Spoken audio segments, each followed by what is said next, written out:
Perfect. Thank you so much. Good morning, everybody. Pleasure to be here. I really appreciate you taking some time out of your day to learn about Eero and everything that we can do to help your business, keep your customers happy. A little bit of background on me. I've been with Eero coming up on 2 years now, helping out grow the business, grow the channel. You might have seen me at Cedia. I was the presenter at Cedia if you made your way out there the last couple of years. But really, this is a great experience and something we love to share and talk about. So there's a lot to cover here in about 45 minutes to make sure we leave some time for Q&A. That is not working right there. We'll go like this. Okay, so this is what we're going to talk about. It's really important when we, go through Eero. We do want to talk a little bit about the story because it is important. And yeah, I know you guys are very much into the nitty gritty, how it works. We will spend plenty of time on that. I just want to make sure that you understand who it is that you are actually selling and talking about, because we do have a very unique story to tell. So everything is listed right there. I'm not going to say through every little thing, as I know you guys are good enough to read that. But that being said, we're going to jump right on in here. So the basic overview, the story of Wi-Fi has changed a lot over time because many times you're going into homes and the walls are not open like this. This is something that ideally, if it can, great. We know you guys are going to pull a bunch of wire, but most of your jobs, they don't have open walls. A lot of times you're stuck with situations that may or may not look familiar to this, which is kind of our worst nightmare. I know we use this picture around the office and we like to cringe and just know that this is something that happens. But you guys come around and then you do great installs that look like this, which are fantastic. It's giving amazing speeds. It's, the power that you want. And then the homeowner looks at that giant thing on the wall and says, what the heck is this giant thing on my wall? This doesn't fit inside my home. This isn't a seamless extension. And there are times where you can't do any of that stuff because you're looking at a friggin' brick wall where it's just going to eat up your Wi-Fi, and just the most difficult situation imaginable. So really the story of Wi-Fi has been, this was the common router experience. This is how it was in the past. And we looked at that and we thought, this is absolutely ridiculous. This is not how Wi-Fi should be inside of a home. So Eero as a company was actually founded by these three guys that you see up here. This is Nick, Nate, and Amos, our three founders. Classic Silicon Valley tech. Three Stanford grads. Nick on the left was the original hacker man for his parents, as we like to call it. His parents always had Wi-Fi issues. He built almost a version of a Staples easy button, a red easy button that his parents could press, and it would magically turn the router and the modem off, wait 15 seconds, and turn it all back on, and voila, everything was fixed. But really, he saw an opportunity in the router space, and in February of 2016, right there in the middle, was when we launched, or should say, shipped our first product. Became the fastest growing hardware product in Silicon Valley's history. Really remarkable when you think about everything that's popped out of there, whether it be Fitbit, Nest, and all of that stuff. But at the same time, you look at it, those devices are luxury items, whereas Wi-Fi has really become a modern utility. If you were to move today, the first thing you set up is your water, your electric, and your Wi-Fi. We have a nice little saying, happy Wi-Fi, happy life. Because that is incredibly important for all of your connected devices, everything that you want to be doing, your phones, tablets, computers, so on and so forth, that it all just has to work. And now we've grown to be over 140 people, really defining who we are and what we do in the category. And it's really quite remarkable that we have this singular focus. So Eero is not owned by some greater company. We are our own startup. This is all that we do. So we have such a singular, dedicated focus that lets us put all of our efforts and energies into one great product. When you look at consumer level mesh and how it's evolved, when we launched in February of 2016, no one had seen a product like this. So we said, all right, here's our lifestyle shot. We put an Eero on a piece of wood. Some very nice white packaging, at least at retail. This has changed now for you guys. And a picture of a home to show off what mesh looked like. So consumers start to understand, okay, this is what mesh is. And sure enough, later that summer, some competition started to pop up. And you can see, wow, they put theirs on a piece of wood with white packaging and a picture of a home. And the big boys stepped up and said, we're going to do the same. And sure enough, before you know it, we just defined a category and what it looks like, how it's presented to the consumers, and everything like that. To be clear, this is great. It means that the market is worth fighting for, and it also means that we hit the nail on the head, is this is what consumers want to see.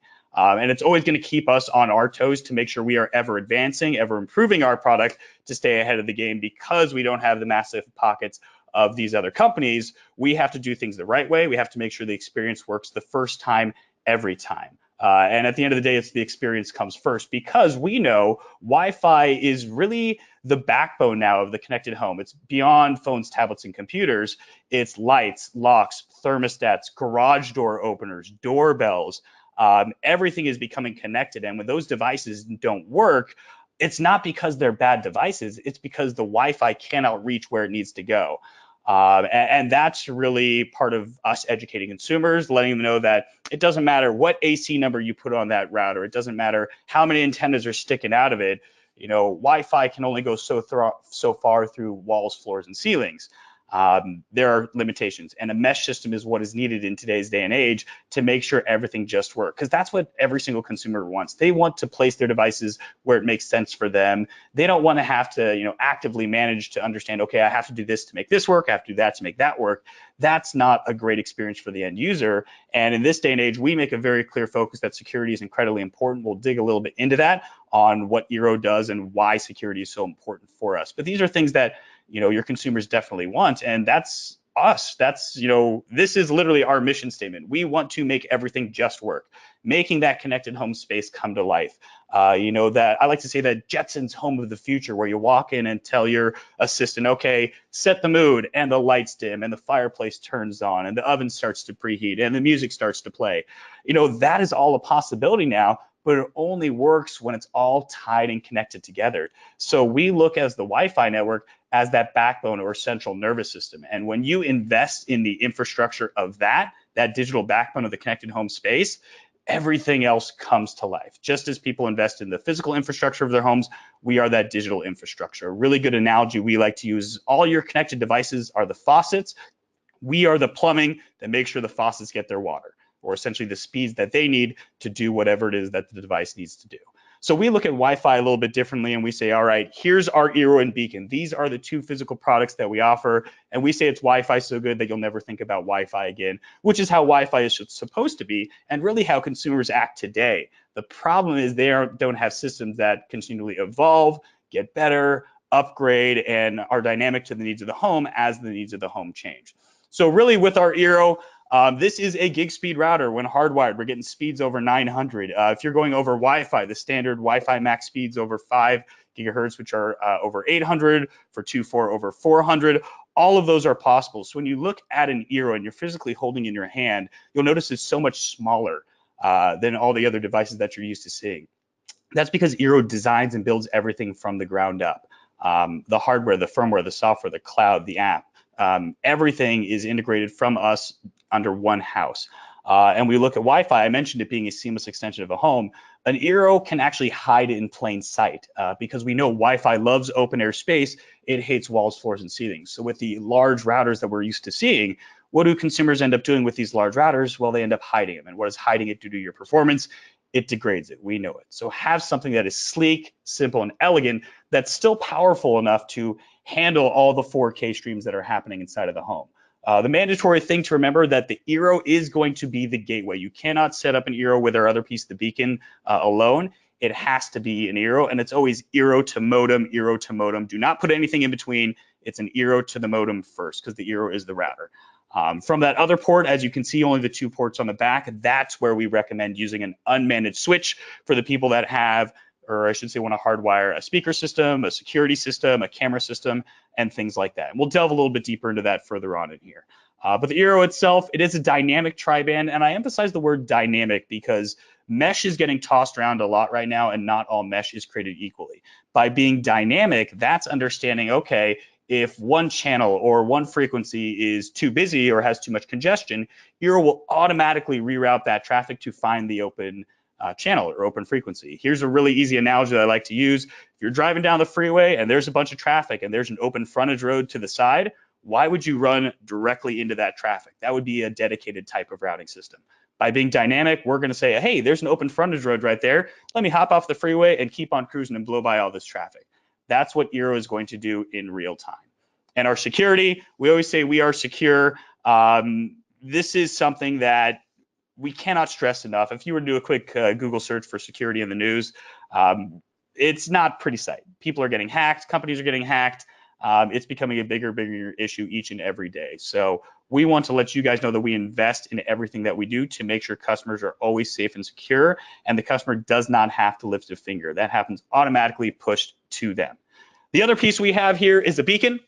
The beacon, though it looks like a range extender, it is not a range extender. This is a full-fledged Eero router. Range extenders, we know, create a different network name, which is incredibly obnoxious. There's only one radio in the side of range extenders. They also guarantee you at least a 50% loss of speed, which is why if you've used a range extender in the past, that's generally currently living in the closet or the garbage can because it just doesn't give the proper experience. So this is a full-fledged router, not even an access point that lets a main router do it. The beacons themselves can actually route traffic and information. The reason we made the beacon is, like we said, Wi-Fi loves your open air space. Where is your open air space? Well, that's in hallways, stairwells, kitchens, places where they might not have a nice break front or a table to rest an Eero on. This is the size of a Glade plug-in or a nightlight. It actually is a nightlight as well. And that nightlight, I cannot underestimate the power of that. I was incredibly skeptical when I first was beta testing. I put 2 of these in my home. So I have a beacon in the kitchen and a beacon in the master bedroom. The nightlight in the master bedroom, that is turned off because I want it black. And in the kitchen, it's set to ambient, meaning as that light, or I should say, as it gets dark, the nightlight will naturally turn on. And as it gets bright, that nightlight will naturally turn off. And I'm trying to find reasons to not like this. And I have a buddy comes over and say, hey, I'm going to go into your kitchen, grab a couple beers while we're watching the game. Cool, great. Goes into the kitchen, opens up the fridge, grabs a couple beers, closes the fridge, turns off the light, and does a double take. It's like, oh, dude, you got a nice nightlight in there.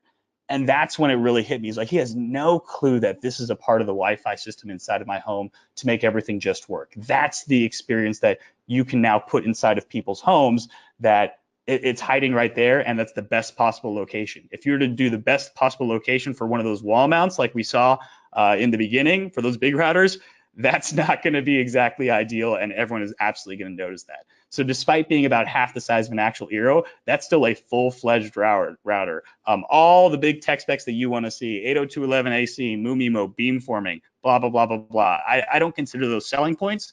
Those are, that's the price of admission now in order to have a product that just works and works the way it should. It has absolutely all of that. So this team, this combination or team of routers working together is really the magic. So digging into the software of, okay, we see systems that are out there that have multiple, access points or multiple routers as a team working together. What makes Eero so special?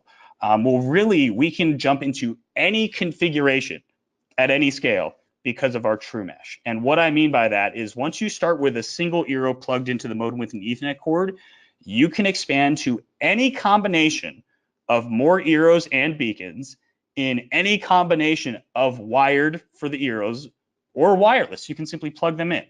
So it does not matter, meaning if there is no way you can pull any wire inside of that home, great. First Eero's hardwired to the modem with an Ethernet cord, and you can simply plug all these other ones in for power. You're still going to get dynamic tri-band. You're still going to get that mesh technology. If you can hardwire second Eeros, great. Hardwire those secondary, the third, the fourth, the fifth Eeros, and you're going to get that wired backhaul in addition to our wireless mesh. And you can even add beacons into that as well, and those just plug in for power. So there really is no limitation. When we say we have a solution for any home, we really do mean any home, any size, any combination. So what's happening behind the scenes is that Eeros have what we call a heartbeat. And during this heartbeat, it's understanding the needs of my network. It's saying, all right, what devices are on this network? Where's their traffic? Where's their interference? What devices are taking up what amount of bandwidth? What is actively happening on the network in real time?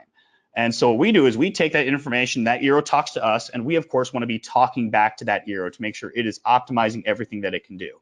And in that process, a lot goes on from us on the back end. We're working, it takes a lot of design, a lot of thinking, a lot of coffees inside of there to work on different builds to make sure we can make this product better, that this is adapting to the needs of the home, because the needs of the home are constantly changing as more devices are introduced, friends come over, whatever it may be. We then push that not only out to a single Eero, but every single Eero that's out there in the world to try and understand, all right, we want to make sure all the devices just work. So we're teaching these. We want to make sure that whether you're an Apple family or an Android family or a mix, Windows, PC, it does not matter. We want to make sure you can mix and match. We are brand agnostic to the needs of that home to make sure everything is growing, everything is becoming happy, just as this customer is. And happy customers mean happy techs and installers, because that's the big thing here. We are incredibly reliable, and that's what your customers want. So the largest Eero network that's actually out there in the world right now uses 45 total Eeros and beacons and 676 connected devices. I did not misspeak. There are 45 total Eeros and beacons on that network. It's actually a manor outside of Seattle covering over 80,000 square feet.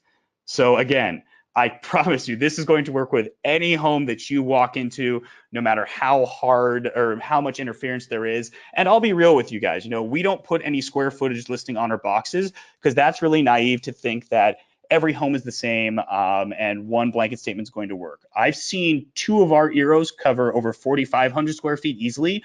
I also saw a Wi-Fi environment that was so bad it took 4 Eeros to cover only 1,500 square feet. That's just the needs of the home, the needs of the network. Maybe they're placed in bad positions. Maybe these big giant appliances are in the way. Maybe it's loaded up with just tech gear everywhere. You don't know, and that's why you need a system that's flexible. And that's what Eero can absolutely be. So when you think about all those homes, all those jobs, what is reliable? Man, it'd be great if I could place this here. It'd be great if I could do that there. Eero's going to have a solution for you. And the happy customers mean fewer truck rolls. I cannot tell you how many times I've heard stories of I had to roll a truck and sure enough, something got unplugged, or I had to roll a truck and all I had to do was turn everything off and turn it all back on again. That is not going to happen with Eero. So these are just some stats I want you guys to absorb, but I'm not going to read every single one. What I do want you to look at, though, is in that middle, in the pie chart, only 27% of the calls that we get are Wi-Fi related. Okay, only 27% of that, okay, 91% of those calls are being fixed on the first issue, and we're only getting called 3% of the time. So this is an incredible stat to show that, man, when we are setting up Eero inside of people's homes, I don't have to worry about them bothering me. I don't have to worry about them bugging me, because it's all just working the way it should.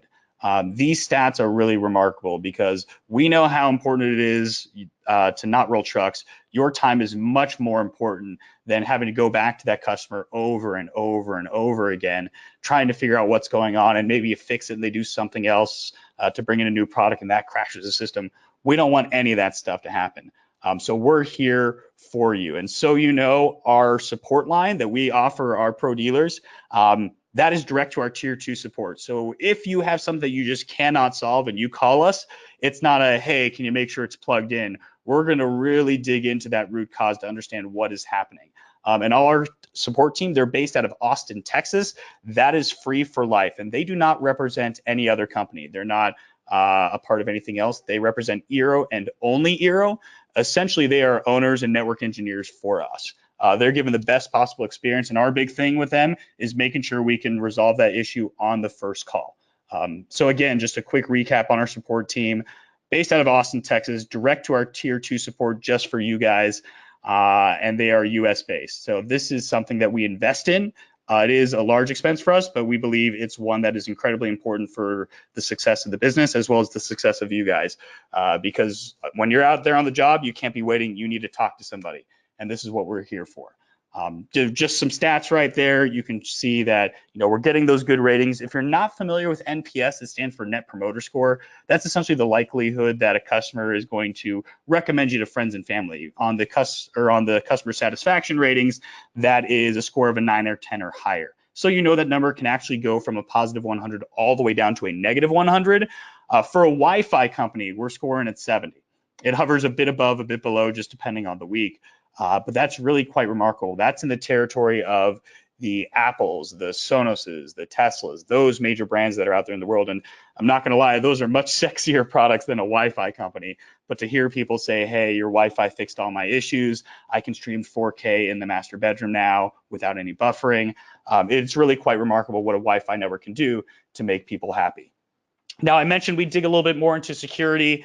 This is where this is happening. You can see I said that everything's built from the ground up. We do that hardware, firmware, software, cloud, and app. We really go to great lengths. We actually employ 3 full-time security auditors who work internally for us that make sure every single update we push out is safe, is secure, will not crash any systems. There's another company that's out there that's pushed updates that has crashed their crashed their Wi-Fi systems. Not exactly a great experience, and that's what we make sure never happens for you guys. With that auditing, we actually go to third-party auditing groups as well to say, hey, here's Eero. See if you can break in, find any vulnerabilities that we have. This is enterprise-grade penetration testing, which in English, they're hackers. They're essentially government-grade hackers that try and break in. They can't break in. The updates that come, you don't even have to hardwire the wireless units back into the main Eero or modem to do those updates. Those can all be pushed automatically. And really to give you an idea of how quickly we were able to respond if something were to be out there. Little over a year ago, back in November of 2017, there was a security vulnerability called Crack, K-R-A-C-K, terrible name, I know. It was around WPA2 encryption, but literally every single WPA2 encrypted device was vulnerable. When Eero found out about this, and this became news to the world, within 48 hours, Eero had a beta patch out to push out to customers. And the reason I say beta patch out is that we didn't automatically roll it out to every single person because we didn't want to make sure it crashed networks. When we saw we weren't crashing networks, we rolled it out to every single customer that we have automatically. So within 1 week, every single network was fixed and did not have to worry about any WPA2 security hacking. We didn't stop there though. We took it to the next level. We then emailed every single customer and said, hey, Mr. and Mrs. Customer, here's what happened out there in the world. There's a security vulnerability with WPA2. Here is why you do not need to worry. We have already fixed your Eeros and Beacons. Your Eero system is good to go. Here's what you should do moving forward. Check for other security updates on all your other connected devices. There was only one other company that even responded within 48 hours, and kudos on them. And that's really a tribute to us being nimble and dynamic, because the other company had much larger pocketbooks. Not us. We're the tiny little startup that's starting to build a real brand and really make some traction that the other guys are trying to keep up with us. So security, it's no small deal. I mean, even like I said, if you do the quick Google search, these devices that are being hacked are out there. There's been government alerts saying, hey, you need to reboot your routers, change all your settings. What are you doing? Even LifeLock, the company that was all about security, got hacked. It's unfortunate that, when you Google this, network security, digital security, this comes up every day. And it really just justifies what we do to know that every single thing that happens, we're not affected by it. The most recent one that I can even remember was if you have Chromecast, there was a hack that would link them to or automatically pull them over to a YouTube channel to watch some famous YouTube streamer.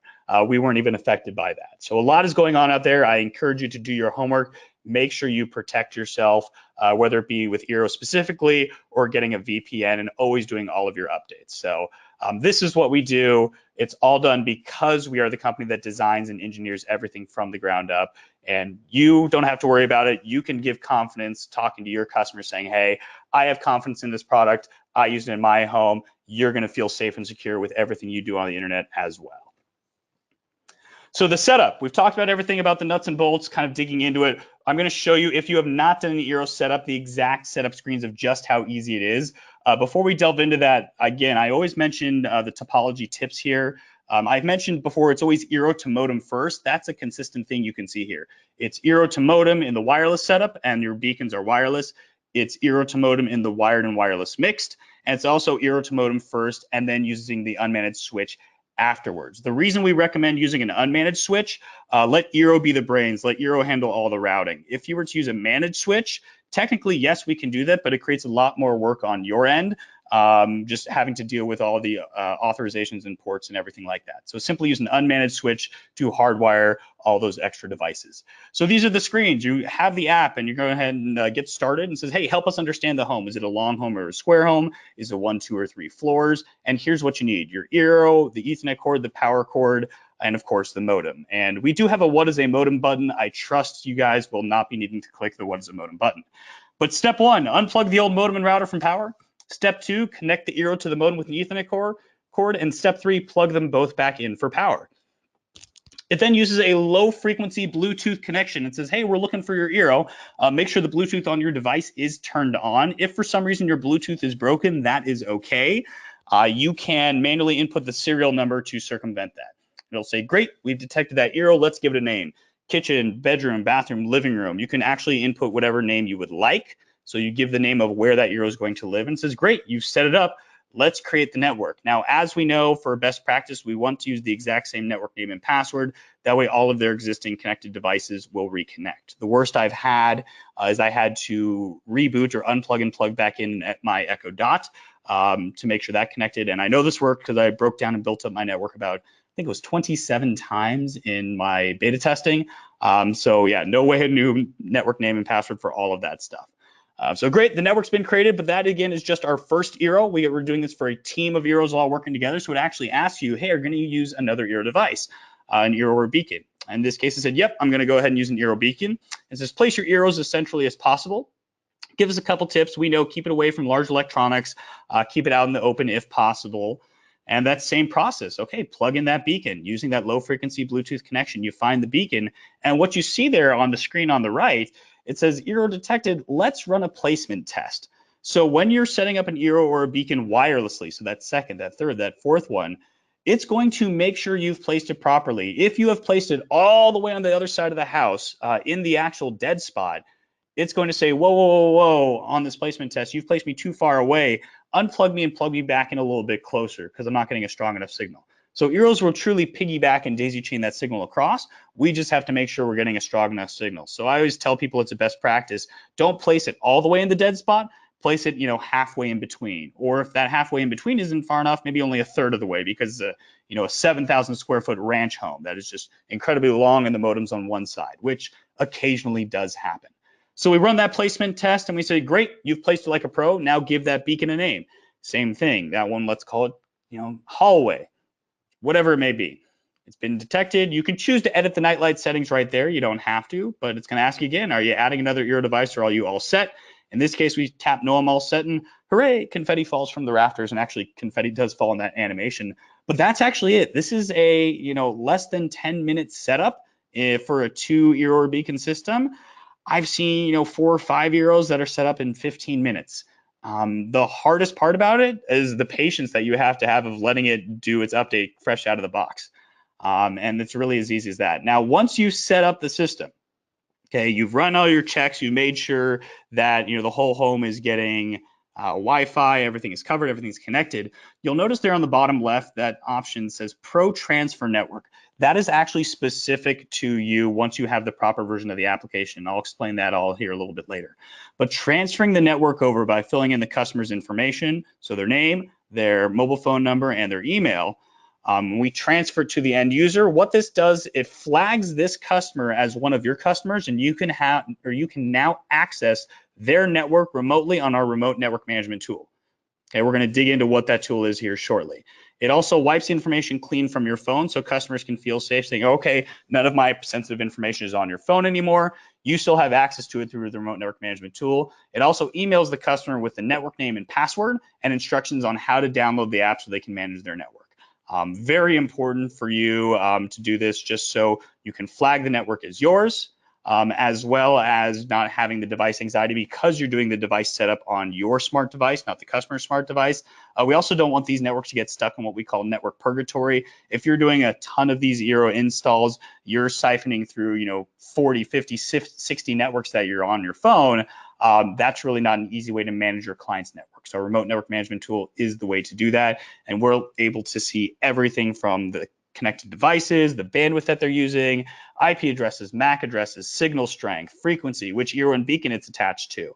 All the information that you would want to see is built into this tool. And this tool is free for you as pro dealers and distributors. It is free, 100% free. That's just what we do to make sure you're getting the best possible experience. Digging into the app itself real quick though, we do want to let you know some of the basic controls. This is what the end consumer would be able to do. Family profiles, I always like that because that's essentially saying, okay, little Timmy has a gaming system, a computer, and a phone. Great, let's pause the internet on him. So once, it's dinner time, I can pause the internet. Or I can set a schedule for that. Once it hits 11 o'clock at night, the internet to those devices is blocked off. That's essentially saying, all right, little Timmy, no more Fortnite after 11, whatever it may be. Guest network is creating a guest network for the friends and family so they can still access the internet and not take away from, or I should say, not mess with any of your security systems or speaker systems, things like that. The network health check, if something doesn't quite seem right, we can check to see if it is the network that's the issue, the internet that's the issue, or if it's the device that's the issue. Because a lot of times they'll call you and they'll say, hey, it's the Wi-Fi, when in fact it's not the Wi-Fi, it's their physical device. It might all come up green like that. They can still always contact you to help figure out a little bit deeper what's going on. We can run a network speed test, and to be clear, that network speed test does not calculate the speed of any one physical device on the network. Again, it does not calculate the speed of any one physical device on the network. It's figuring out the speed coming into the home from the modem. So for example, if you're paying for 100 down and you're getting more than 100, great. The speed that's getting pumped into the home is what they're paying for. A great way to say it is, when you're paying your water bill, you're paying, okay, I've used this amount of water because that's what I'm paying for. That's my bill.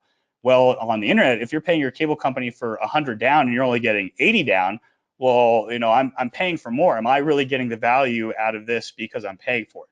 It's great to know the speed that's coming into the home to manage everything that's going on around the home.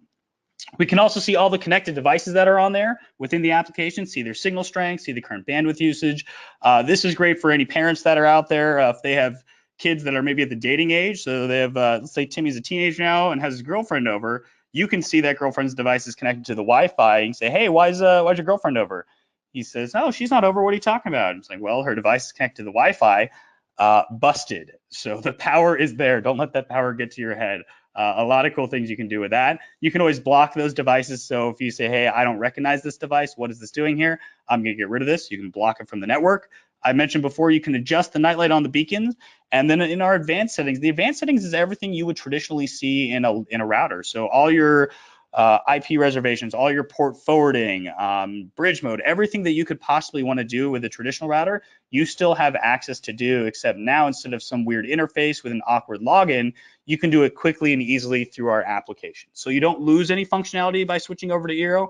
It's a much more simple and easy to manage interface is what we've done. So digging into what we're doing specifically for you guys, we have this, the PoE Plus certified mount and injector. We call it PEATS fondly internally by us, but this is a great way if you are able to run that Cat5, Cat6 wiring and you want to mount it up on a wall or a ceiling to give that really seamless custom look. PoE Plus is available through Eero. And here's what it looks like. Okay, we've designed it to work with any junction box. It does not matter. Okay, square, rectangular, round, whatever works best, we're going to work for you. You simply run that Cat5, Cat6 cable to the back of our little injector and plug it in, and that splits it into power and Ethernet, as such with those two cords. So you simply plug in the screws, screw them on in there, attach your Eero, plug them in with both Ethernet and power, cover it up with our mount, and screw it in. You're done. That plate matches the Eero perfectly. There's enough space in the back for your cords. This is a fantastic way to do a truly high-end install that blends into the home and hides in plain sight. I've seen a couple of these done in real life, and I'm looking at the ceiling like, oh my gosh, that's where it is. If I didn't know it was here, I never would have looked up there, never would have even known it's there, and that's in a nice wide open space to give me the best possible Wi-Fi experience.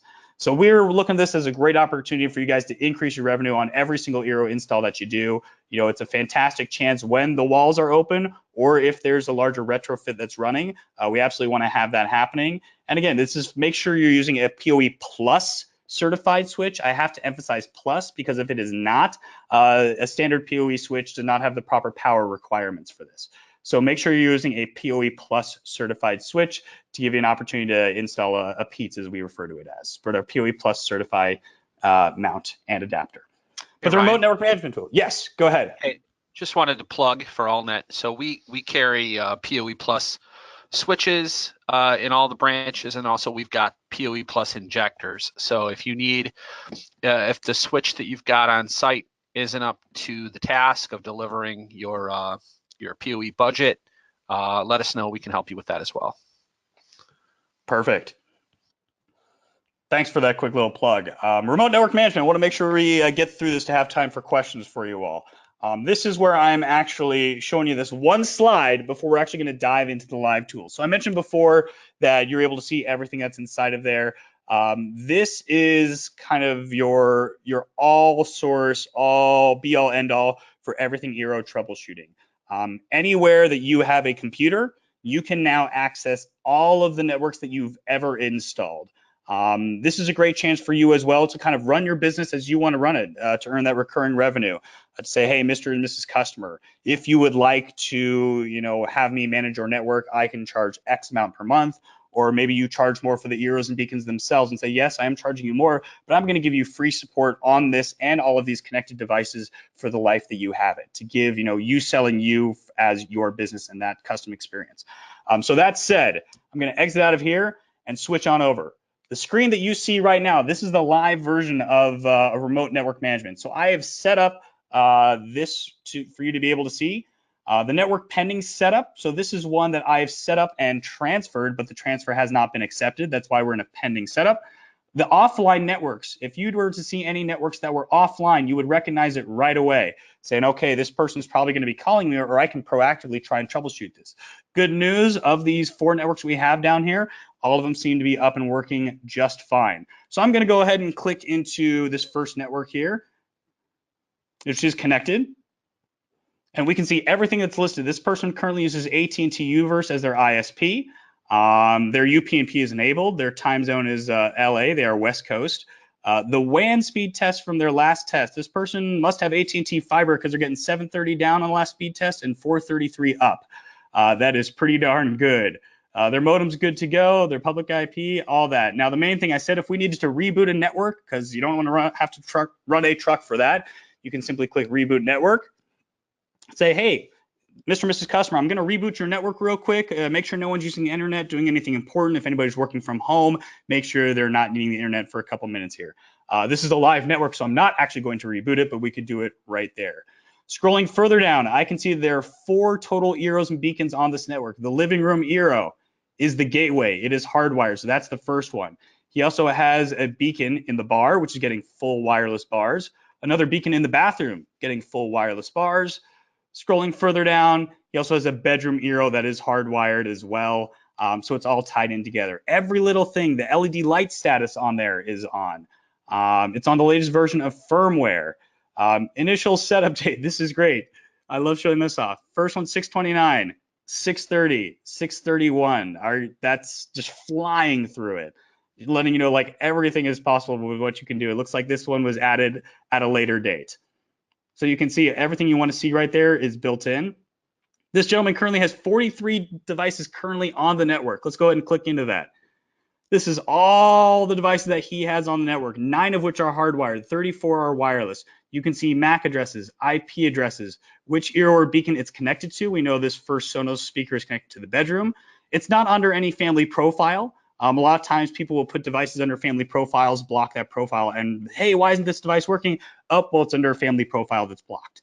Current activity, that Sonos speaker isn't doing anything.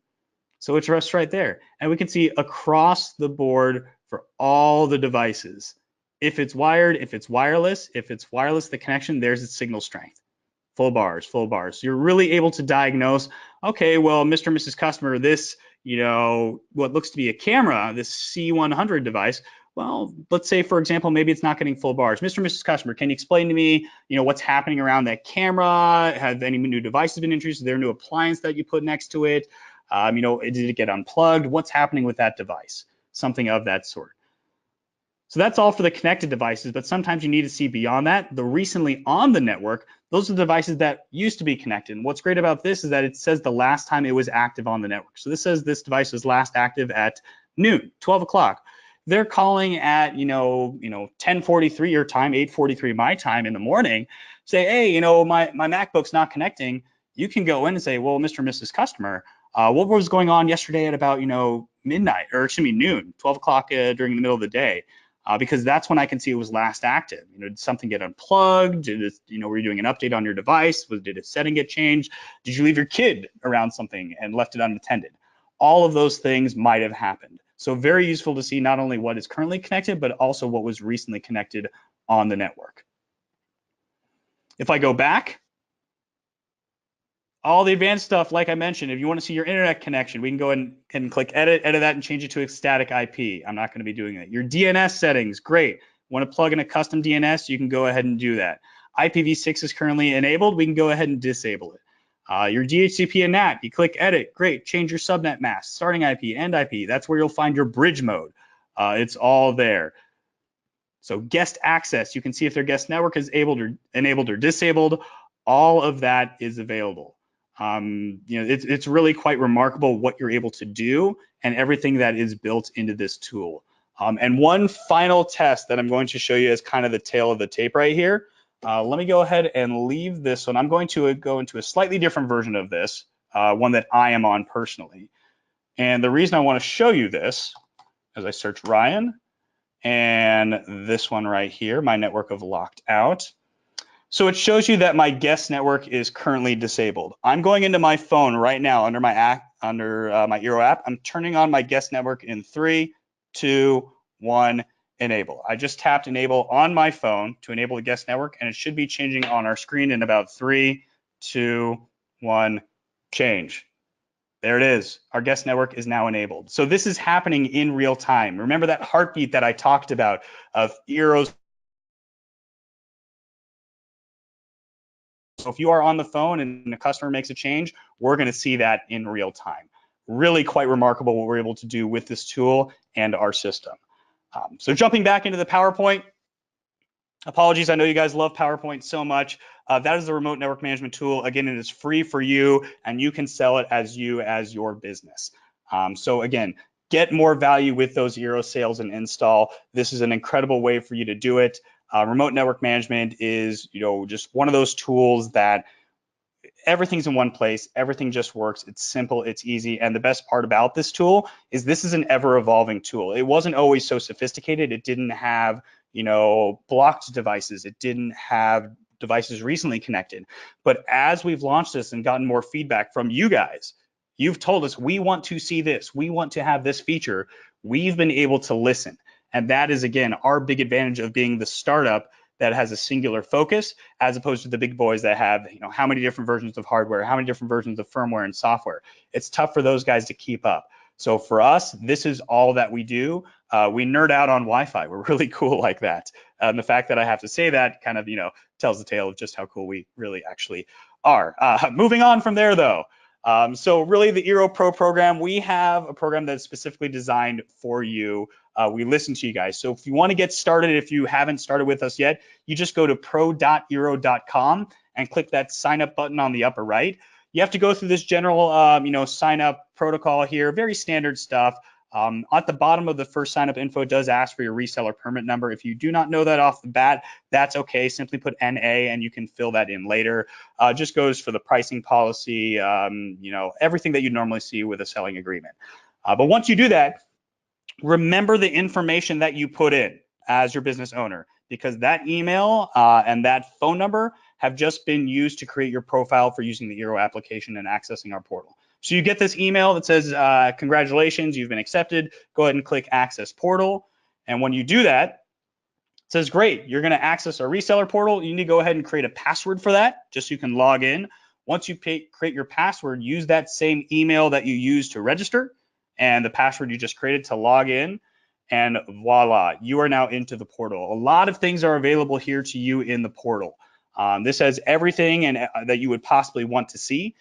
We go into it pretty deep as far as what we're offering with training. We have pro-specific training for you and your technicians. In addition to that, we have marketing assets and tools. If you have a floor shop that you want to show some of the stuff off, we have that available for you. You want to call our support. There's our support line that's specific to you. It has the hours, it has the number. You can even send us an email or a message. We'll get back to you when we can. We always recommend calling us and talking to us because we love showing off our experience with you. But if you don't have the time or you have to send an email or a message, that's absolutely just fine. You can go ahead and do that. A couple other tools that we have for you. This right now, tour.eero.com, is a way for you to get a soft experience of the Eero app without actually owning Eero, because unless you own Eero, there's no way to demo the application, and that's kind of unfortunate. So this is one way that you can get a quick overview of the setup, of our dashboard, of family profiles, and those different things. We just took some screenshots of the app. Think of this as like a scrolling carousel of images. This is just a nice way to show, even if you're out in the field, hey, Mr. and Mrs. Customer, I might have the right solution for you. You pull this website up on your phone, and this is designed to load even if you only have 1 bar of cell signal. Okay, I can install this device. It's called Eero. It's going to fix all your Wi-Fi issues. Let me show you how to set up a family profile. You walk them through, really setting that expectation level properly with the customer. Another tool we have for you is this website, tinyurl.com/demo Eero. This is an exceptionally interactive experience. There's about 350 to 400 screenshots that I took of our application. So you can have essentially hotkeys. Now, this is a large file. I do not encourage you to go to this on your phone. Save this for a desktop or a laptop experience that's, you're on your Wi-Fi, because you don't want to be eating up all your data. This you can walk through step by step, the entire setup, the entire transfer of the network. Everything is built as a hotkey, so if you were to tap where you would normally on the app, it would take you to that corresponding screen. The only thing it is not interactive is as far as typing in like a name or an email or a profile, but we don't want to do that for this because it's just a training tool. So again, this website is great for your technicians to practice an install before even doing their first install, because you can build it up from scratch. Again, tinyurl.com/demo Eero.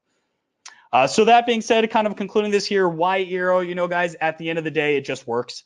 That's really what people want, your customers want. That's really what you want. You don't want to be bothered with truck rolls all the time. You don't want to be bothered with these awkward situations, because we have the solution that's going to fit into any size home. Ranch homes that are really long. If you want to go basement to the 4th floor, that's fine. If it's an MDU, that's okay. I've trained all across the country, and everywhere I go, they say, hey, Ryan, we have the worst Wi-Fi. No, we have the worst Wi-Fi. That's like me in California complaining, no, we have the worst traffic. That's not something to be bragging about, but we understand, hey, maybe homes have chicken wire in the walls. Maybe homes are 1.5 feet of concrete. You just don't know. So having that solution for every home, Eero's going to have your back. We have our unparalleled network security with the time, the investment, and the money and the infrastructure to not only provide a product that is safe from the start, but that's ever going to adapt to the needs of the network and evolve. A great way to think about it is that when you first install the Eero, that is at its most rudimentary form possible. Okay, think about that. That Eero product is only going to get better and smarter and adapt to the needs of the network the longer it's in use. We actually use machine learning in our algorithms to make sure everything gets better. So when we say stays new and get better, it really does. In the last year, we've given over 24 updates to the Eeros that the consumers did not have to lift a finger. They did not have to do a thing, and they just know, man, this is state of the art. Even though this product is a year old, 2 years old, the first Eero that was ever sold and installed, that has all those same firmware and software updates today. So that what was state of the art once is still state of the art on whatever day it is. And that's what you guys really need. In addition to that, our pro program has you in mind. We do give you dedicated support that is VIP. You are getting lower pricing through AllNet as opposed to going out to Amazon or Best Buy or something like that and trying to get it. And we're giving you all of those specific assets on pro.eero.com. So we want to make sure that you're aware that we are thinking of you guys and we are keeping you in mind with everything that we're doing. We're giving you that focus. The PoE Plus adapter that I talked about that we lovingly call Pete's, that is specific to this channel. You will not find that in Best Buy. You will not find it on Amazon. You will not even find it on Eero.com. That is specific to you. Okay, so think about that. We're also giving you the fewer callbacks, fewer returns, fewer truck rolls, and we're here for you. The nationwide team, best in the business, as I like to call them. So with that, thank you so much. Let's go ahead and open it up. It's about 7 minutes here for questions. Okay, and we can go long, and we can go for as much time as you've got. If anyone needs to drop off, they're obviously welcome to drop off as their questions are answered. Okay, so we do have a lot of questions here. Good. Okay, so Steve was asking about security, and then he had a follow-up question that he said that your section on security was pretty good. So can you review really quickly again the security that that Eero has, and then also did we talk about Plus at all? We did not mention Plus because right now we're still internally working on ways for these guys to get revenue from it. So we didn't quite want to make it a focus. So what I can do here real quick, let me just go back to the security slide for you. Okay. Because that's the Plus is a fee-based. Correct. A So fee-based solution that Eero offers, correct? yeah, I'll leave these three slides over there on the left. Let me make that a bit larger. And by doing this, you can see those at the same time.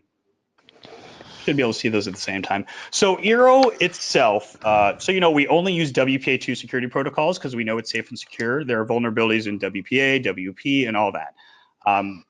This is something that we invest heavily in. So your data is not getting stolen. Hacks are not happening. No one's going to drive down the road and get onto your network. As far as data and information goes, so you guys are aware, Eero does not collect any personal data that we then resell to any ad company or anything like that. The only data we collect are the devices that are on the network to make sure they are optimized. The fact that we custom engineer all of our parts, so even the Qualcomm chips that are used, we wipe those Qualcomm chips down as far as Qualcomm will let us and build that software back up. So every single 0 and 1, every little bit of code that goes into it, we know and we own. The auditing that I talked about, those hacker groups are essentially trying to find the faults, find the security vulnerabilities that a hacker would do. I did not mention, but we're also part of a bug bounty program. If you're not familiar with bug bounty is any sort of freelance coder or programmer can try and find a bug in your software or hardware. And if they find a bug, they get paid. Eero has not paid out any money. So Eeros themselves are incredibly secure devices that no one's going to hack into. No one's going to be able to steal your information or your customer's information from. Now, in addition to that, Eero does have an additional pay service called Eero Plus. Now, Eero Plus is actually a suite of 6 different products. I'm going to open up a different, pardon the titling of this. I want to get down here to Eero Plus to show you what it entails because it's a lot to have me just talk about without any sort of assistance. Here we go. So Eero Plus, so is sold individually per network. It's $10 a month or $100 for the year. It's a suite of 6 different products. Essentially, it's giving enterprise-grade security, meaning not only is Eero going to protect the Eeros themselves, but every single connected device that's on the network. So if there's a security vulnerability in the lights, the locks, the thermostats, it'll help protect against all that stuff from DDoS attacks, botnets, viruses, phishing scams. We're protecting against all of that stuff for any device on the network. We have advanced level parental controls. So standard Eero is we can pause the internet on the kids. Advanced level controls is saying, all right, we can filter out any adult content, illegal content, violent content, or explicit content per device or per profile for every single one that's on there. We have an internal ad blocking service, so it stops all the ads from pop-ups and banners and things like that. To be clear, it does not stop embedded YouTube ads. We're working on that, but that's not there yet. And again, this is an ever-evolving product. So those are the All right, three. Ryan. Hey, Ryan. Yes. Wait, a quick question came up from my friend Mike. Yeah. He's asking about blocking of individual websites. Is that something that you can do with Plus or without Plus? So you cannot block individual websites right now. For Okay. example, if you want to block out a normally safe site like Facebook, we do not have that at this moment in time, but that's one of those requests that this product is evolving, this product is changing, and that can be something that's built in down the line. Do I have a time frame on that? No, I do not. But that's one of those, if enough people request it, we'll work on building it in. So that's something, at this point, you still need to use a software solution on a device-by-device case like a Net Nanny or something like that if they If you wanted to block a specific website, yes. Okay. But as far as, adult content, illegal content, violent content, or explicit content, all that is automatically blocked, and you'll see hey, this site has been blocked. You're not supposed to go here. And if there were if there were one that were to pop up by accident, you can flag that to us and we'll flag that. But it's been pretty good as we've had this product out for a while to really dig deep into the weeds on that. So those 3 pieces are built internally into the Eeros. We also offer 3 partnerships as part of Eero Plus. One is a password managing service with 1Password that gives 5 people, so essentially a family of 5 individual 1Password accounts. We also offer a mobile VPN with encrypt.me. So you can have a VPN on your phones, on your computers when you're on public Wi-Fi networks. We assign that for, again, 5 different people in a home. And we also offer antivirus software with Malwarebytes. Think of it like if Norton is your old and busted, Malwarebytes is your new hotness. That is we're offering to 3 devices on your network. So generally 3 laptops or computers. So all of that collectively, that suite of products is $10 a month. That's a really good value, as normally it's, 350 about, give or take, depending on how you shop around. Maybe it's only 300. But a fantastic value. So again, we didn't talk about that too much during the training simply because we don't have a way to monetize that for you yet. That is a major focus for us this year in 2019. All right, thank you.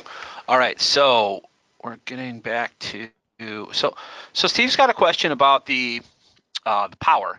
So if you have an older home that has two-wire ungrounded electrical, the power supplies have any issues with that electrical service? Not that I've seen. I've seen some pretty interesting situations. Not to say it can't happen, but you can use Eeros off of power strips just fine.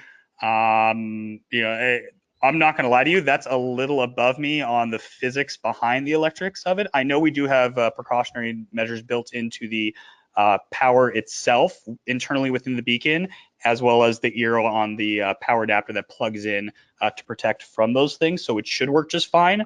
I apologize if that's not a deep enough answer for you. That's just a little bit above me on the electric side. That might be one to call our tier 2 support.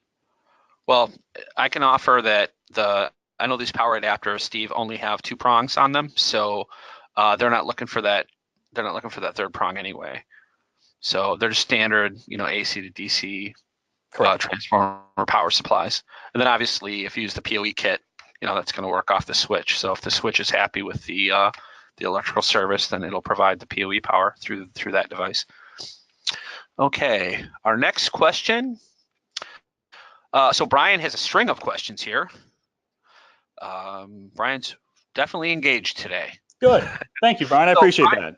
Brian had a recent installation with he bought 3 of the Pro CIs, and he said that he had a Ring doorbell, and it took a little bit for it to show that it was connected. And initially during the setup, it didn't recognize the Ring. The signal strength was fine. Like in the chat box, I asked him if he took, like an iPad or a phone or another Wi-Fi device out to the physical location of the Ring to see if there was strong signal strength. And he said he had definitely good signal strength. Any tips you might be able to offer on trying to get devices to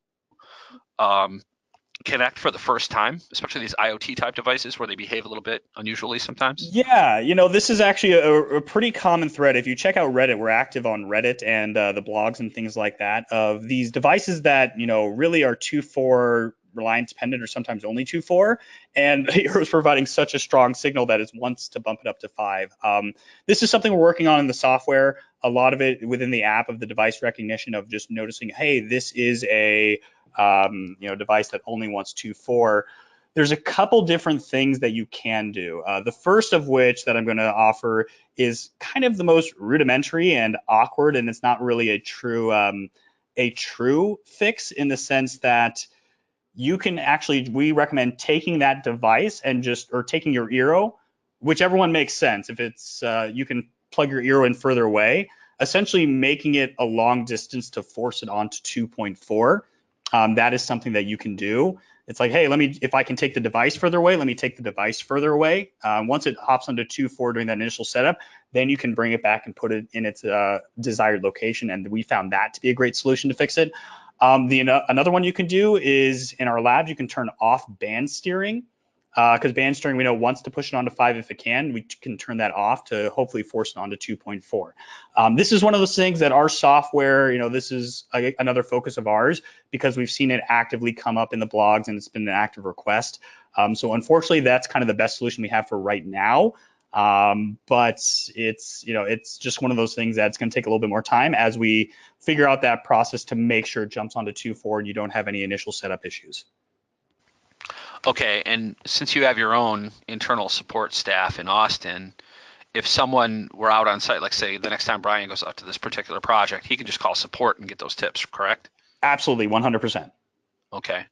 Yeah, and Brian and anyone else on the call, if you have not had a chance to call Eero support, it is a good experience. It's not like a lot of the support mechanisms for a lot of the IT hardware product that we've sold in the past where, they want you to set up for fee-based or you have to go bounce around different parts of the globe to try to talk to somebody. These are all like, young men and women in Texas who only support Eero, and in my experience and the experience that I've worked with to try to help our dealers through their issues, everyone has reported back they've had a really good experience with pro support. Yeah, and to be clear, they're not all going to have a southern drawl, and they might even have an accent, but no, they are U.S. based. They're living in Austin, and that is the only thing that they do. Okay. Well, Austin's barely Texas anyway. Okay. We've got some hardware questions here. So, Perfect. Gentleman is asking about originally when we first launched Eero, and I do remember this training, they advised not to side mount or ceiling mount the Eero because of the antenna array, and the optimal use was to have it sitting flat on a horizontal surface like a shelf. So obviously now that we've got the PoE mount, we're able to mount it vertically or upside down. Does that impact its use or its range or anything like that compared to the initial statements when the first product was launched? Yeah, that's a really good question. Obviously in an ideal situation, the way Eero was designed was to have it laying flat on, any sort of normal surface. So if you were to put it on the wall or on the ceiling, can that affect it? Yes. Is it something that is generally noticeable inside of a home? For the most part, no. We're talking maybe a difference of slightly less responsive, but that's where it's, hey, mount it on the wall and run your speed test on your device. So not the Eero speed test, but the speed test on your device. Check the connectivity across the home. We haven't heard, I personally have not heard of any, not to say there haven't been any issues with side mounting or vertical mounting as of this point. But technically, is it going to get the maximum possible range if it were upside down or on the side? No, it's not going to get the maximum possible range. Now, is that negligible or is it noticeable? In most cases, no, it's not noticeable. All right, thanks, Ryan. So the next question that came up is also a hardware question. The same gentleman, he's asking about the PoE kit. Is there any plan that you can discuss about a mount that will not include a PoE for instances where maybe there's power close by? Gotcha. Yeah. To be clear, general Eero practice is we don't discuss future product. That said, I would not hold my breath for anything anytime soon. Your best bet would be to probably just go on to Amazon, as they have a whole bunch of third-party sellers that make mounts for us. We don't have any affiliation with them, though. So just know that that is some third-party company that is just making something. For the time being, that would be your best bet. All right, thank you. All right, and then we've got a question. This has kind of gone back and forth with this gentleman. It's one of our newer dealers. Sure. So he wants some clarification on the term pro. So obviously the SKUs that we sell are called Pro CI, and the retail pro is called the Eero Pro 3-pack. So we've got dedicated support line for Eero Pro. We've got the build and handoff on the app. The app is essentially different. It has different features that are enabled.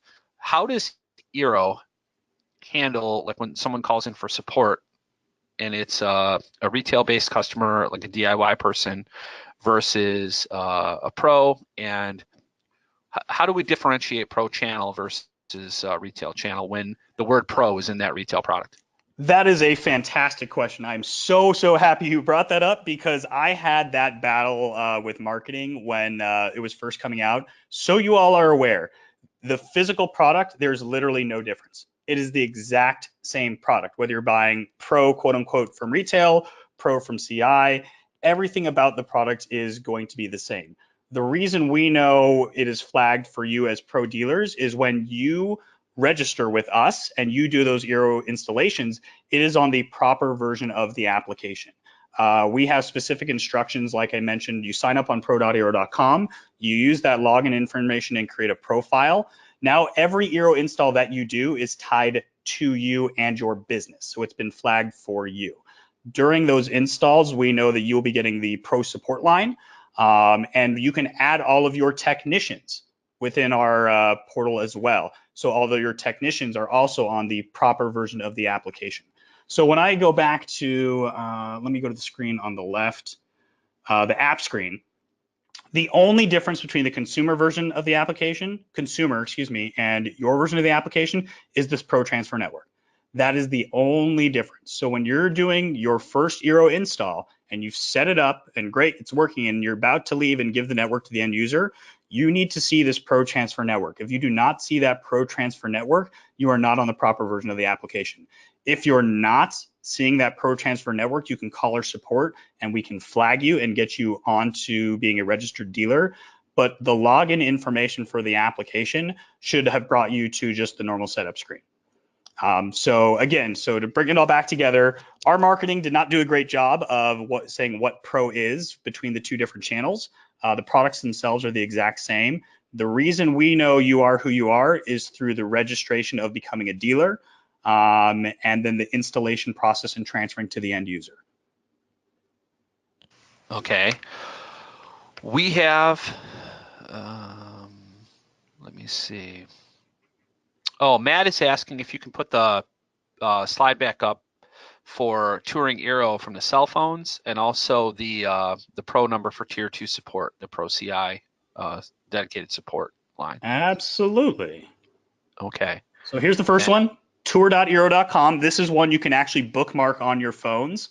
You can pull it up on your phones right now. It'll load just like that, very quick and easy. All right, that's really cool. Yep.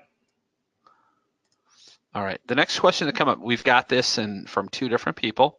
Mm-hmm. The capability of using Eeros outdoors, like in an enclosure, and then the possibility of a dedicated outdoor rated product for the future. Mm-hmm. Good questions. Eero, I attribute to being very much, like a Sonos speaker. Sonos doesn't make a fully outdoor weatherproof speaker. Sonos is designed to be inside of the house. Eero is essentially built the same way. If you're trying to go outside, the best practice is to take an Eero or a Beacon and plug it in as close to that outdoor area that you can go. Now, if the weather's nice and you want to go outside, yeah, you can absolutely, unplug a Beacon and plug it in for power outside. And when you're done, unplug it and bring it back in. Because once an Eero or a Beacon has been set up, you don't have to set it up again. It just plugs back in and remembers its name, remembers its state, and it'll try and find the other Eeros and Beacons and understand, okay, what's my signal strength in this area?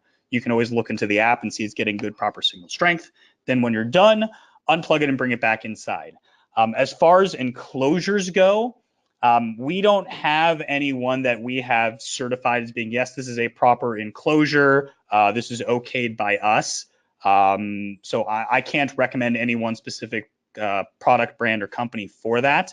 It's just generally not ideal because it's not a sealed enclosure. Moisture can still form on some of the chips and processors, and then it might fail. So it's not outdoor rated by any means. And to that point, are we going to make an outdoor product? It's been something that people have been asking for a lot. Again, I wouldn't hold my breath for anything anytime soon. We're still focusing on really providing the best possible experience inside the home. A good solution, though, if you can, we've heard of situations where they have a guest house or a cabana or something like that. If you can actually run wire out to that area, or if wire's already been run, you could then hardwire an Eero, and that would tie into the rest of the network perfectly. So you wouldn't have to set up a new network. You wouldn't have to create a different network name or anything like that. It would just be another essentially access point of Eero for the home. But that is not always possible to run Ethernet over to a cabana or a guest house. Okay, so anecdotally, again, we don't offer this product, and I don't know that we would want to support it. But I've heard some dealers say that they've used the non-metallic outdoor enclosures that are weather tight, like the Hoffman, Mm-hmm. and they're gasketed and all that. You can hide a lot of cool stuff in them. But anyway. Yeah. You can put an Eero inside of a Hoffman. The only issue is that it might get hot. So try to locate it somewhere in the shade, like under an eaves or something like that. So it's not going to see any direct sunlight during the summertime or whatever. Exactly. Again, that's a try at your own risk kind of thing. Mm-hmm. Yeah. So to be clear, this is not something Eero certifies, that Eero puts our stamp on. Sure. Not to say it can't work, but if we're going to put a solution out there, we need to know it works in every single situation possible, and we just haven't tested all that. And also these Hoffman enclosures can cost as much as the Eeros do. So Whew, margin. yeah. There you go. Well, there you go. All right. So this question has come up at least 4 times here on the chat box. Transferring the app to the customer. Let me see. No, I'm sorry. Any systems that were set up before that particular technician had the Pro app, where they want to add that homeowner, that project, to their dashboard. So they just have to call in, correct? That's one we're kind of going back and forth with right now. I think more and more dealers, probably like the people who've asked this question, are starting to see, yeah, there is some value in getting that remote network management tool in there. Originally, it was, yes, call into the support. Support will do that. Support's been kind of pushing back on that right now. We're working on a software solution to let you transfer all those networks that have just been, if you haven't been on the right version of the app, in. I don't have what that exact solution is right now. In the current moment, it is still call in to get that done. I'm working with Paul Malmquist, who runs our channel, to kind of understand what the next process and flow will be to get those existing networks onto the remote network management tool. So apologies that we don't have that sorted out yet. That's something we are actively working on, because we know I got asked about that a lot this last CEDIA, and clearly it's still continuing to be a question. So that's something that we need to work on to make sure we're taking care of you guys. So Okay, I'll definitely have that as a takeaway of something we need to get sorted out sooner rather than later. Okay, and then I guess we've got one more app-based question here. Any plans on having a separate app for Pro versus the personal app, or is the intention just to leave the app as one app and it just enables new functions when you're logged in on an email that you've used to register at pro.eero.com? Yeah, that's another good question. Another one of those ongoing debates internally for us. I think, the long-term play is probably going to be to continue to have just one application. I think some ideas that have been tossed around are changing the copy or the words on there. So specifically when you are in the Pro version of the application as opposed to the consumer version of the application, to make that much more clear and not have to wait until, okay, I'm finally seeing that I'm on the right version once I see the transfer network option. So a couple different things that we're working on to make sure you're aware it is the proper version of the app, but it probably will be just one version moving forward. Okay, and then we've got a couple more questions coming through, and so something that you and I talked about before we went live on the call, Ryan, is using the Eeros in bridge mode with a third-party router, and this is particularly important for our dealers that are in the market that's served by ATT Uverse or some of these Comcast boxes or some of these Fios boxes, and also some of our dealers use particular hardware, like maybe there's a control system that has, I'm not going to name the name, but yeah, the control system that has their preferred hardware brand. So they want to use that router, or maybe they've got a subscription to a remote network platform that works through a specific router, and they just want to have a rock solid, bulletproof, retrofittable mesh solution.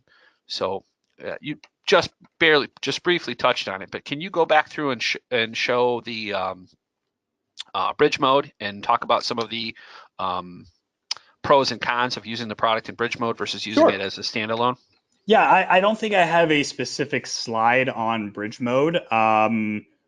As I'll just speak to it here. So yeah, I think you just showed it where it existed in when we were poking around on your specific units. Yeah. Yeah. If I were to go back, let me go into the proper network. Actually, this is mine. I'll mess around with mine. Where is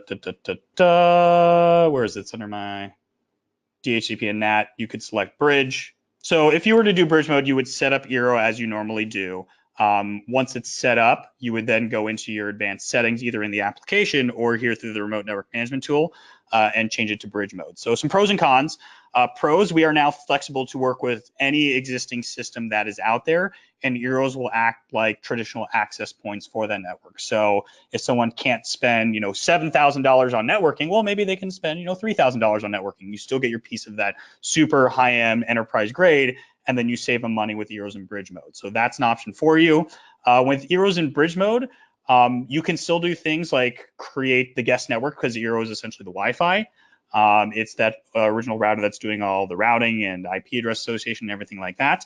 However, you do lose capabilities within the application, so you do not get to create any of those family profiles. You can't do, of course, any of the port forwarding. That would be all done through the traditional router. Eero Plus is not available, so if that customer wanted to, go off on their own and get Eero Plus is not available when Eeros are in bridge mode. But we do say there are those times where it does make sense. I tell a lot of the premium guys and pro guys all the time, like, yeah, maybe someone's not just an Eero customer, but they're not all an insert premium router or enterprise grade router brand here customer either. And that's where you can mix and match with the Eeros being in bridge mode to really custom tailor the needs for that home and that customer. So, a couple pros and cons, not a be all end all for us. Ideally, we want Eero's software to be working the magic. Some of the security set that Eero provides is not fully going to be their Eero, because the routing and association and touching to the internet is done by that traditional router. You got to make sure you're managing that, as well as all those, awesome upgrades that we provide. So it's more, understand the situation that you'd be looking to do it. If it makes sense, I say go for it, knock yourself out. But just know, in our obviously Eero perfect world, we want Eeros to be the heart and the backbone for it. At least we can still provide our mesh technology, the dynamic tri-band, the making sure they're getting the speeds and connectivity. That can all still be given in bridge mode. Okay, so I've got one more question here about Pro and transfer. So Jamie is asking, what's the difference between the technician or the installing dealer's view and the customer's view? So if you're trying to walk the customer through something that they might do on a regular basis, like maybe rebooting a device that falls offline or something like that, you're speaking to them based on what they're going to see, not based on what you're seeing. Correct. So that's why I gave you those two additional tools as well. So this is, let me go to the version you would see. Apologies, is it? Nope. Just so we can look actually if this is what you would be seeing, because these are live. So let's say we're troubleshooting this network and they start complaining of like, hey, 43 connected devices, view all. See if any have a bad connection. Nope, his home is blanketed in Wi-Fi. So let's say, for example, this, where's it going that we can speak to? This MacBook Pro right here is only getting, 2 bars of signal for whatever reason. They can actually see that in the application, but this is where we kind of real life troubleshoot of say, okay, well, Mr. and Mrs. Customer, I can see, Mr. and Mrs. Customer, I can see that the MacBook Pro is currently connected to the living room Eero. Are you in or near your living room? Would you try toggling the Wi-Fi on that on and off? We can see that, okay, well, this is currently not doing anything down and up, but maybe there's another device like a computer that's running a BitTorrent and we don't know it. And we can say, hey, well, Mr. and Mrs. Customer, I can see that this other device is currently doing, 100 megabytes down for a download and you're only paying for 100 megabytes. Do you have a kid that's, running a BitTorrent or doing some gaming or something else that's happening on this network that you can pause? This is kind of your troubleshooting axis and avenue that you have to do a little bit of, real life thinking around it. But it all comes up right there. Now, if you want to walk them through, like the customer saying, hey, I can't find where my password is and I don't remember the password, that's where this tool of tinyurl.com/demo Eero comes in handy, because in the remote network management tool, seeing their password is the only thing that you cannot see, and that's for security purposes. So you can see this project is taking a little time to load right here. That's why I don't want you to go onto it on your phone. You can, instead of doing all the setup, you can click anywhere here on the main part and it jumps you right on in. So you can say, okay, Mr. and Mrs. Customer, are you at your home screen where you see, It says everything looks good. It tells you the number of connected devices. It shows how many Eeros and Beacons you have. And they'll say, okay, yeah, okay, great. Can you go ahead and hit those 3 bars on the upper left or that hamburger icon, and it should come up with a menu screen. They'll say, oh yeah, it comes up with a menu screen. Great, fantastic. Can you go ahead and click on network settings for me? It's like the 4th or 5th one down. Yeah, and network password should be the second option right there. Go ahead and click network password and you'll see your network password. Oh, okay, great. Thank you so much. So this tool was built as a secondary, like here, I can support you, I can hold your hand and walk you through these steps. Again, not fully interactive, but something that you can do from this tool. Or if you have Eero on your phone because you have an Eero network at home, you can literally pull up your Eero application and walk them through that way too. So if you want to hold their hand step by step, this is a great way to do it. If it's more, back end what's happening troubleshooting, the remote network management tool will let you kind of ask the real world questions. If there were any blocked devices, hey, I see a blocked device. It looks like it's the device you're talking about. You want to go into that profile and double check that that profile is unpaused or the device is unblocked. Things of that nature can do that kind of real life troubleshooting. All right, thank you. All right, we've got some questions about Eeros versus Beacons. So Chris is asking about if the difference between the Eero and the Beacon is that third band for backhaul. Is there any, and again, I don't know if you are even going to be able to speak to this, any plan for a Beacon type product that has that third band for backhaul to bring it up to the same level as an Eero Pro? For right now, no. Okay. I wouldn't hold my breath for anything like that.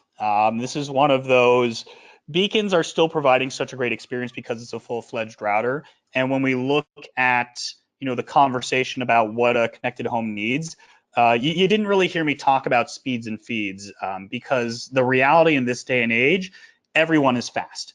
I'm not going to lie and say we're the fastest or they're so and so is the fastest because everyone is going to be gig speed. And if someone is paying for gig, well, okay, let's think about what the application is. The biggest device application for the most part we see is a 4K stream.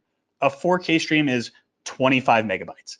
Okay, so if I'm paying for 1,000 and I only am using 25, what are you doing with the other 975? How hard are you Facebooking? So the beacons are still going to provide plenty of throughput for all those connected devices. Is there a benefit to having that third band? Yeah, there is a benefit, and that's why you can still use additional Eeros as a solution. But to have a beacon device that has the third band, right now that's not really something on our radar. We're trying to keep our product lineup really clean, really sleek and efficient for the needs of the home. We also, if we were to make a beacon that's larger, that's a tough device to plug into every single outlet that's going to work for everybody out there. The weight of it, the size of it, the look and feel of it, it really has to fall under the Eero brand and that premium experience. All right, thank you. All right, so quick question came in about Plus. Can Plus block BitTorrent sites or BitTorrenting in general if there are specific user groups or whatever that they're getting these types of feeds from? So it wouldn't block the specific torrent itself. So to be clear, we cannot stop someone from physically double clicking, like manually downloading a file, double clicking and opening. We cannot do that. If there's stuff that's happening in the background, sort of DDoS attacks, botnets, phishing scams, things like that, that's what Eero Plus will block. So we cannot stop them from going to those BitTorrent sites. We cannot stop them from physically downloading anything by them double clicking on it. But if there's any sort of malicious things happening in the background, that's what it will stop. And what's nice is that in the Eero Plus report that we send out each week, or even you can go into Eero Plus on the application, you can see which devices are the culprits, which devices are kind of doing what they shouldn't be doing, and which devices have the most flags and blocks associated with them. All right, thank you. Let me see. This is great. I'm loving all these questions. I know our guys are definitely engaged here. So let me see. Will there be any sort of device browser connection for the remote management similar to Domotz or Oversee, or is everything going to continue to work through the app only? Well, for let me start over. For the remote network management, that's always going to be done through a browser. For actively managing the network for the end user or when you're first doing its setup, that's always going to be app-based. The reason we only do app-based for the install is security. If you were to have a web browser version of doing a setup or a login, there are back-end loopholes that hackers can exploit to essentially get into networks and do things they shouldn't be doing. Every single network is secured with our cloud, registered with our cloud, and that can only be done through the registered application. There's no backend, there is no backdoor, I should say, for hackers to get into. So because security is so paramount for us and part of our story and messaging, there's not going to be any sort of web browser interface for natively managing the application during setup or for standard everyday use. The only web browser will be for the remote network management, and getting to that, we use dual authentication. So there's no backend for that either. Okay, thank you. All right, so we've got, goodness, we've got a lot of questions here.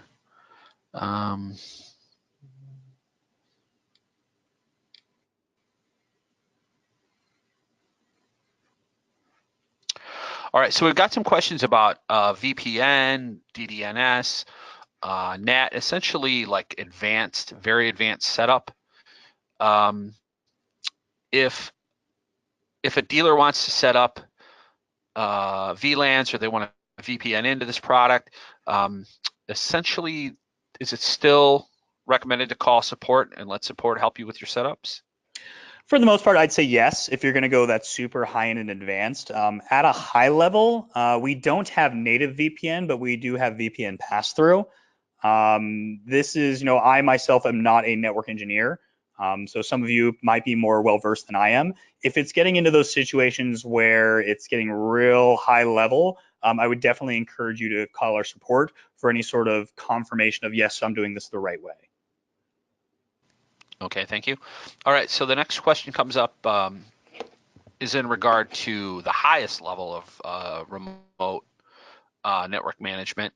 So Troy is asking if we have the ability to hand off credentials on a project by project or household by household basis to a third party, like something like Parasol. Are you familiar with Parasol, Ryan? I am not familiar with them. Okay, so That's essentially, okay, third party. Got it. yeah. So they'll basically log into your clients. So there's like a dedicated 800 number the customer can call for aft hours and it'll roll over, and a third party will pick up and they can go through and give like very rudimentary, like reset devices, and it's fee based. So we'd want to be able to turn on and turn off the access to these particular projects. Gotcha.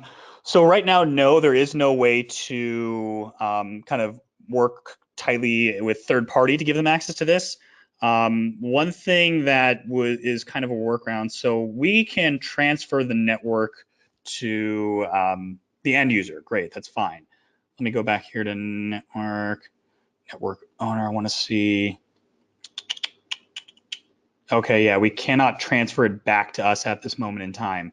Yeah, this is one that, we don't want to use the third party for security purposes.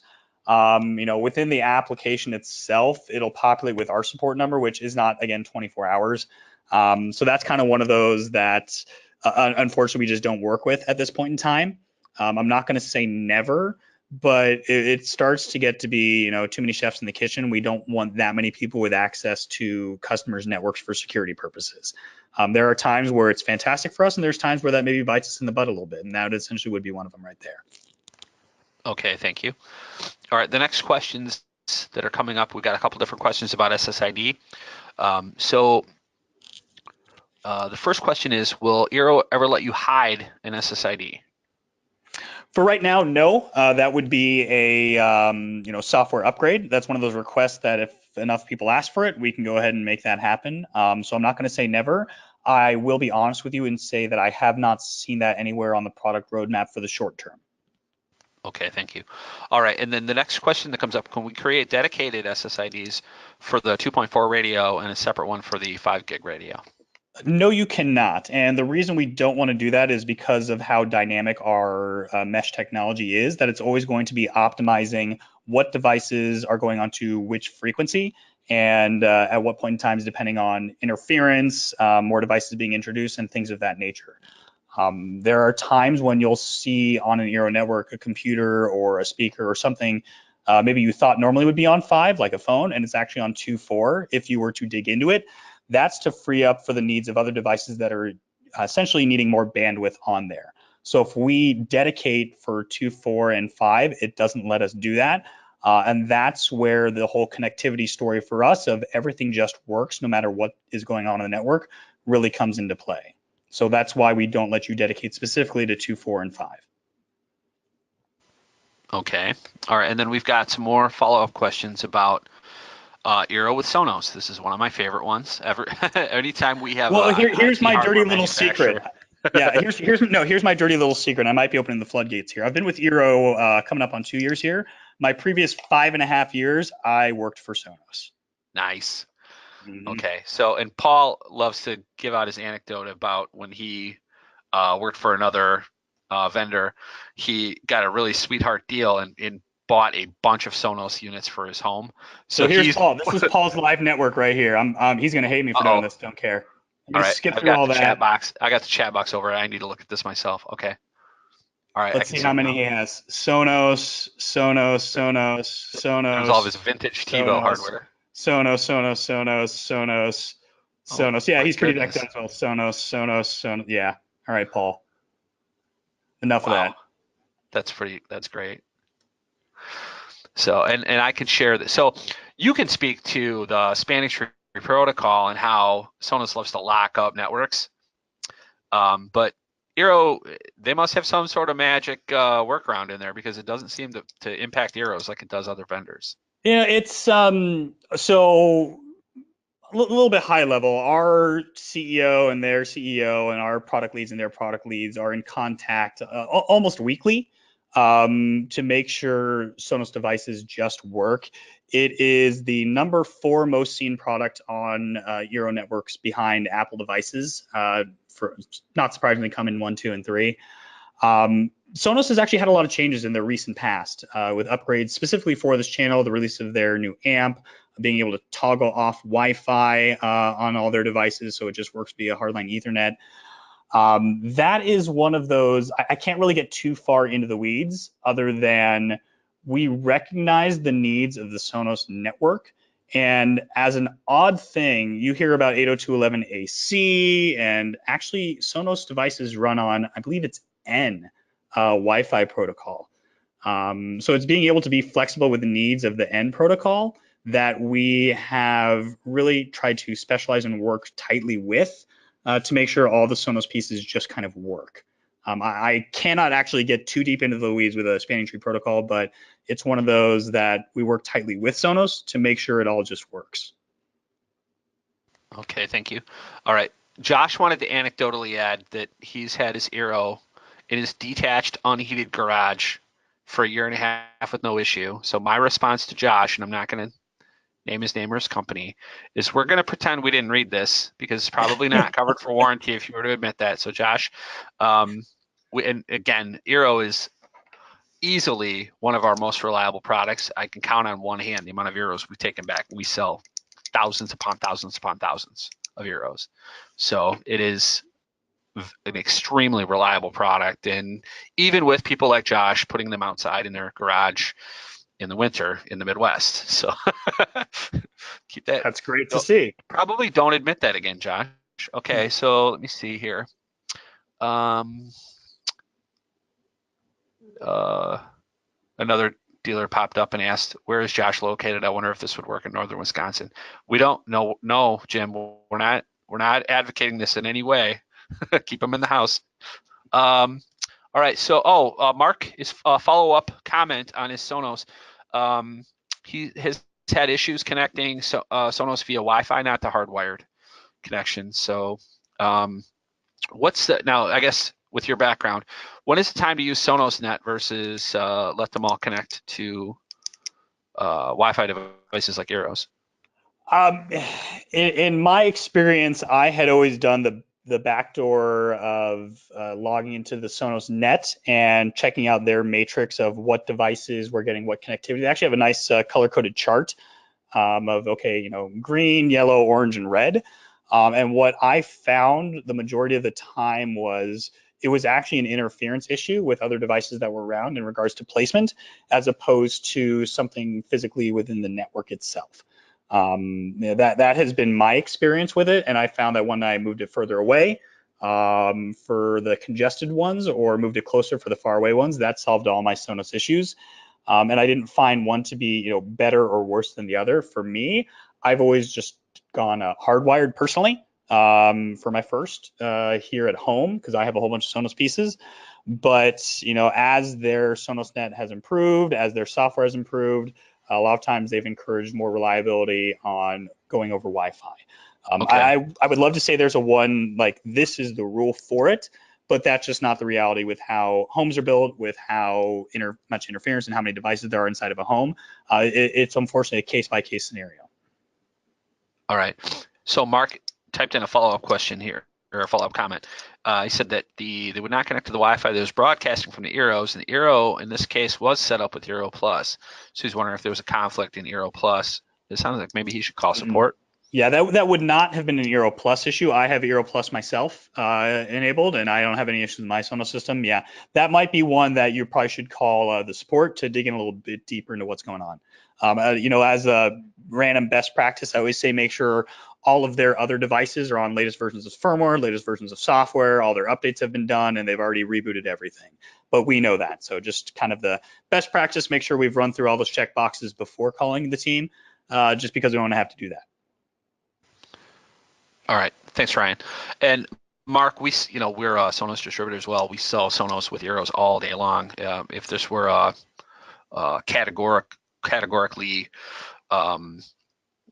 like a hardware issue, compatibility issue, we would have heard a ton of it. So I would definitely say reach out. You've probably got a one-off issue, so maybe support can help you dig that out.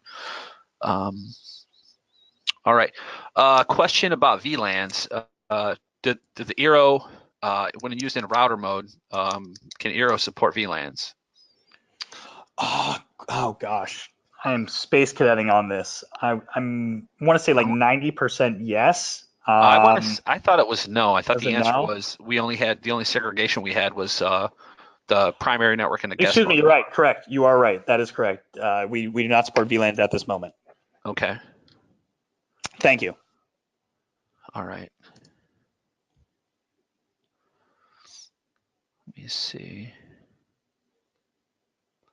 Carl is asking if we have a recording. Yes, Carl, I'll reach out to you after we're done, and I can share with you the details of the presentation once we get it posted.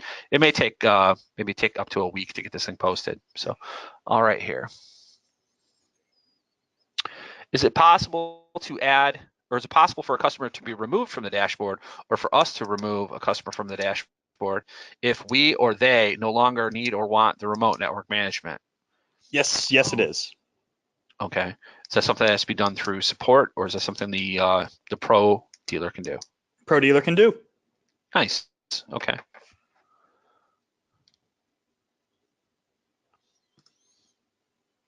All right. Claiming existing Eero systems. I think we reviewed that one. All right. If we do a speed test on a phone or a computer and we see a far lower speed than normal, does that necessarily mean that it is switched to the 2.4 gig band? No, it does not. That can just be one of several things. First off, you can go into the application, the Eero app, and see which Eero or Beacon that device is connected to, and then further into it, which band it's connected to. So you would see if it's connected to 2, 4, or 5, and you'll know. It could be a placement of the device. It could be interference around the network within that room or area for the device. It could be a number of different things, but that's essentially, okay, run the speed test within Eero to confirm the speed coming into the home, and then you can run the speed test on the device. And you always have to understand that, these devices say up to, 800 plus wireless, up to 400, and these are all theoretical maximums in perfect Wi-Fi environments with zero interference, and you're standing within, 8 to 10 feet of the router itself. So realistically, are you ever going to get those maximums? No, but you should still be getting the throughput numbers that you want to see to make the device do what it needs to do. Okay. We've got a question about advanced remote monitoring. Can a pro dealer VPN or connect in another way into the client's network to work on non-Eero devices? Yeah, because Eero supports VPN pass-throughs, so if you have some sort of VPN, you can do that. Okay. And then additionally, again, to kind of throw a little shout out for one of the AllNet products, if you've got like an Oversee Pro or something like that, or a Domotz client, you can do that. But in the case of the Domotz, there's a dedicated subscription. In the case of the Oversee Pro, the lifetime license is included in the purchase. So I know that we've got the ability to look into like certain Lutron products, our camera, DVRs and NVRs, some of the other products. So if you're using Eero and the remote network management to manage your network side, you can still use something like an Oversee to log in and look at all your audio video products. Like, you can look into Yamaha Avantage receivers, Sony ES receivers, things like that. Roku's, all kinds of third-party AV devices. And that Oversee Pro hub doesn't care what brand of network hardware you're using. You just plug it in and it sees all the other devices and populates that on an app, but it's a different app. Mm-hmm. Okay, let me see here. I think we're close to done. I think we may be done. Great. That was awesome. Yeah. 55 minutes of questions. I like it. Well, honestly, that is the most engaged, and I love that. I'm happy to spend another 55 minutes if we had to. So. No, we still have 42 people on the call. It's almost. Don't you guys work? What's going on out there? Come on. Oh, yeah, it's everyone's slammed busy. So thank you everyone for taking time out of your day to join us. Let me see. All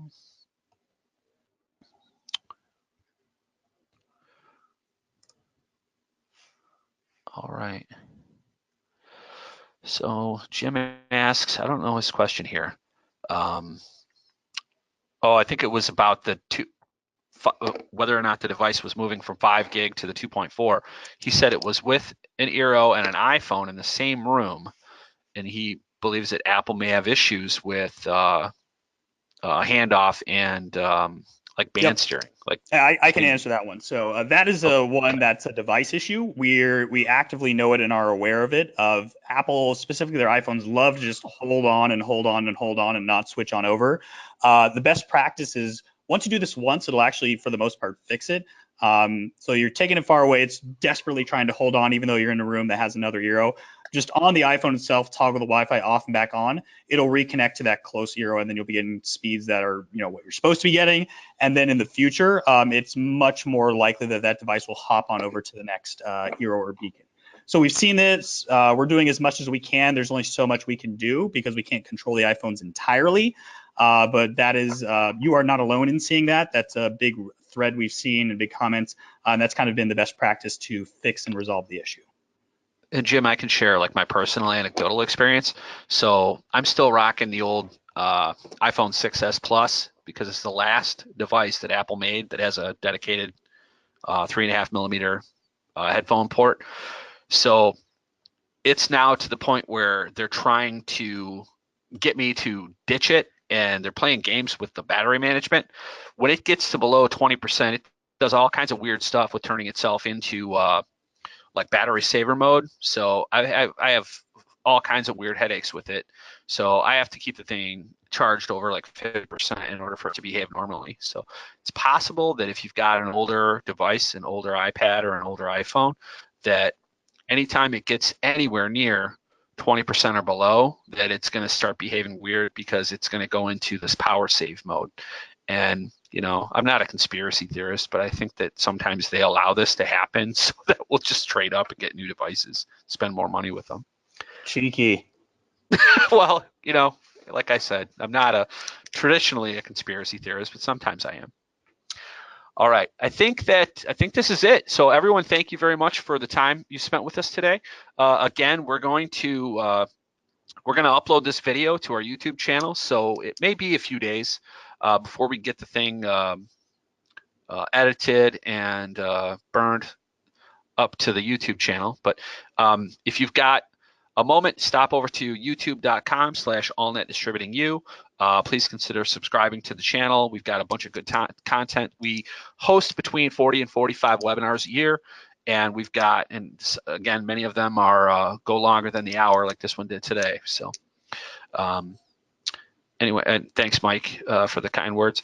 So Ryan, everyone has been leaving good feedback that there was a good presentation. So I want to thank you for your time today, and thank Paul for setting this up with us.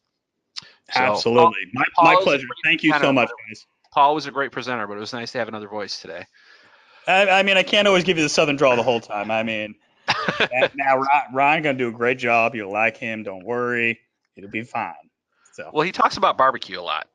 Yeah, I don't get to talk about that too much here in California. So. All right. So, all right, everyone. Thank you for your time. We're going to go ahead and end the call now. Appreciate it. Thank you. Have a great one, everyone.